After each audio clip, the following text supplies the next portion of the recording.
Assalamualaikum warahmatullahi wabarakatuh. Sampurasun pamirsa wilujeng enjing tepakuring pun Tiara Febriani nu baris kadugikeun warta dina dinten ayeuna. Dina acara Warta Sunda di televisi Kamemet pamirsa.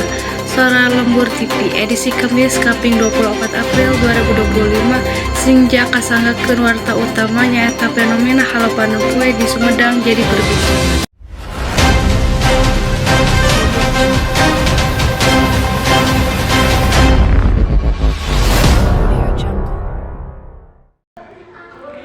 Fenomena halopanon poe nu kajadian di Sumedang, Jawa Barat dina Minggu kaping 20 April 2025 tabu 11.50 WIB jadi perbincangan di media sosial sebab loba warga nu ngarasa cuaca karasa leuwih panas tibatan biasana.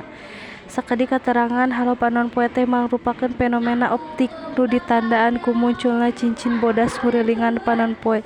Ieu oge disebut cincin panon poe sebab panon poe katempo di kurilingan ku cahaya cincin. Fenomena ieu lumangsung nalika cuaca cerah serta ayana mega luhur jenis cirrostratus. Cahaya panon poe nembus kana kristal es cincin sabeuneureuh panon poe kalayan radius 22 derajat.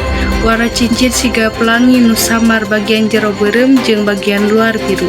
BMKG ngahimbau ka warga sangkan teu panik sabab fenomena ieu lain tanda bencana, ieu teh bagian dina dinamika alam nu biasa dipikaresep ku sakuna. Pamirsa, acara Warta Sunda dina ayeuna ditepikeun nepi ka dieu mugia jadi ilmu pikeun urang sadayana. Simkuring Tiara Febriani nu ngawakilan redaksi Warta Sunda nyuhunkeun hapunten lamun aya kasalahan dina ngadugikeun warta tadi.